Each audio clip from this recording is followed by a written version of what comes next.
Ahoj, zdravím všechny příznivce fotografování mobilem. Dnes vás seznámím s programem, jehož název právě teď vidíte za mnou na obrazovce. Reflex Pro Camera poskytuje funkce zrcadlovky na profesionální úrovni a navíc je intuitivní a snadno se ovládá, protože všechny potřebné prvky najdete na displeji a nemusíte chodit nikam hluboko do nastavení. Tož se na to pojďme podívat. Jak můžete vidět, u tohoto programu je displej velmi přehledný a čitelný díky velkým ikonám.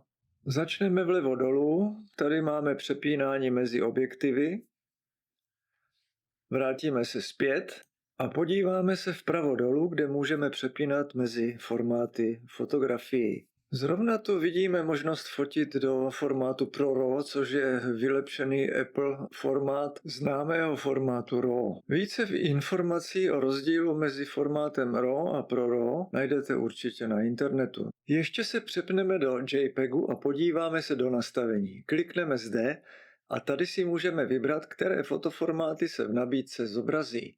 ProRAW tu není, protože je v nabídce na displeji pořád. Úplně vlevo dolů se dostanete do interní složky aplikace, která je provázána s aplikací fotky.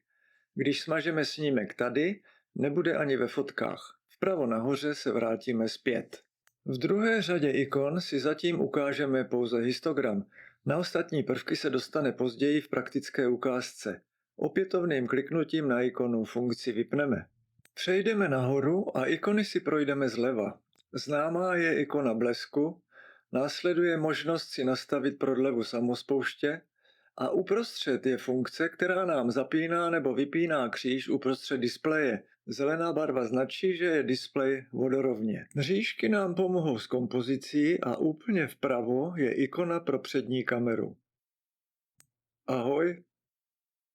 A zůstal nám poslední řádek ikon. ISO nám pomůže při horším světle, ale zase se zviditelní šum. Všimněte si, že při změně úrovně ISO se čas závěrky nemění, ale máte jej zdůrazněn zeleně. K návratu do automatického režimu klikněte dvakrát na displej.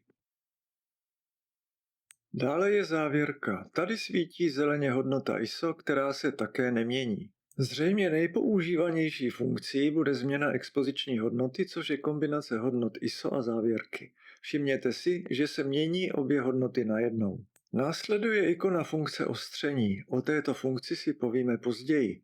Poslední možností je vyvážení bílé barvy.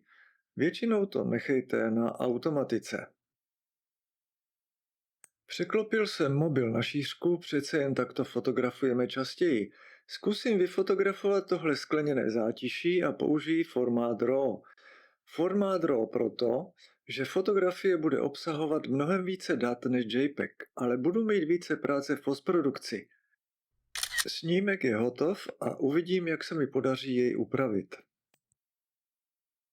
A tady je výsledek. Výsledná úprava záleží samozřejmě nejen na vkusu autora, ale také na softwaru, který k úpravě použije. Já používám většinou tento.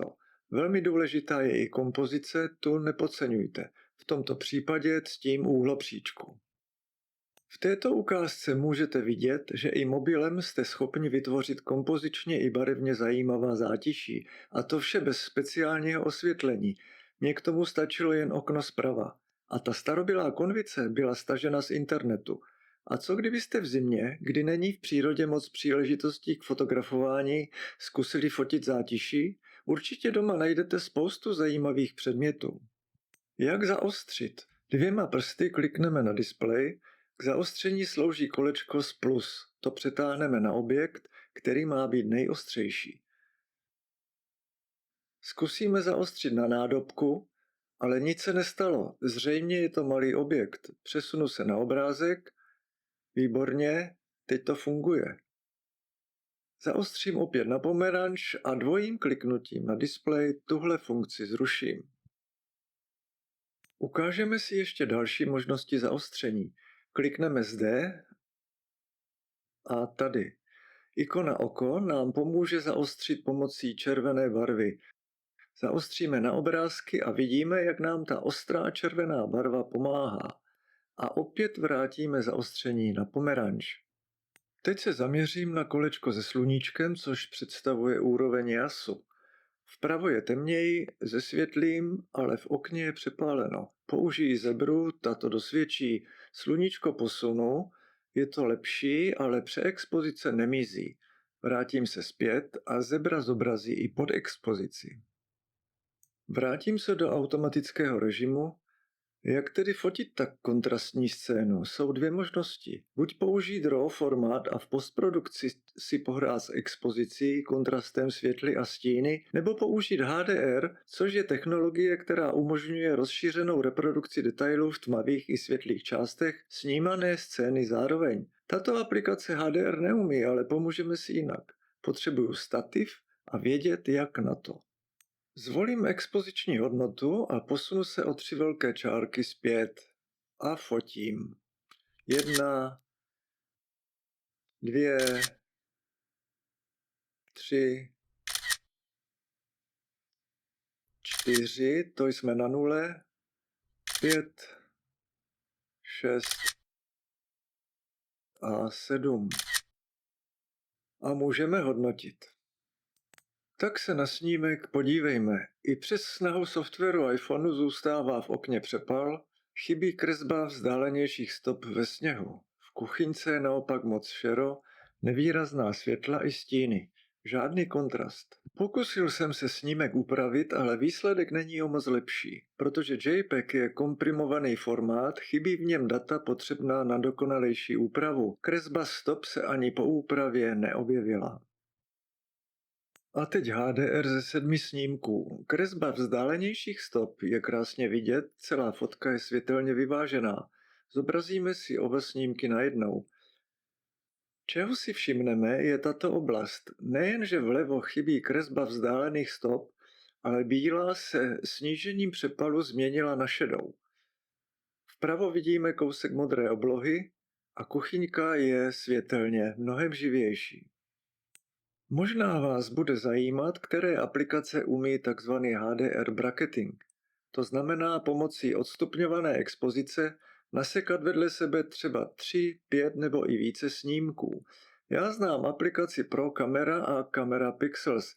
Měl jsem tu první a když jsem se dozvěděl o té druhé, předplatné jsem zrušil a teď na HDR používám Camera Pixels, ale jen na HDR. Ale na sloučení více snímků potřebujete software, který to umí. Určitě to umí neskutečně drahý Photoshop, pak třeba Affinity Photo nebo český Zoner.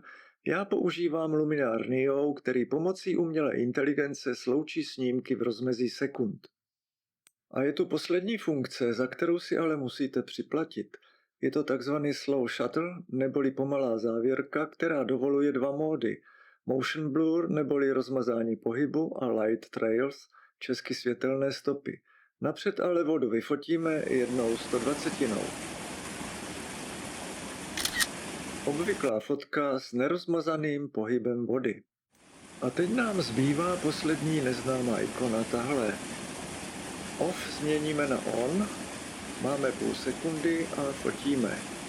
Vyzkoušíme ještě 3 snímky, 1, 2 a 3 sekundy.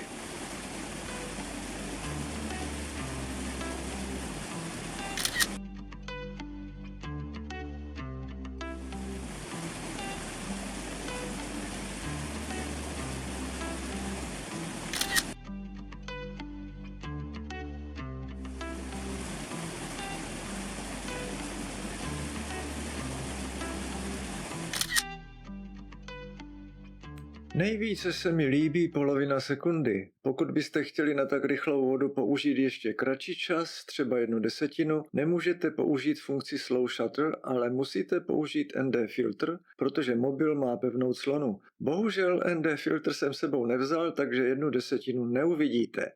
Tady ještě můžeme zvolit světelné stopy, ale to jsem dosud neskoušel. Slow Shutter vypneme.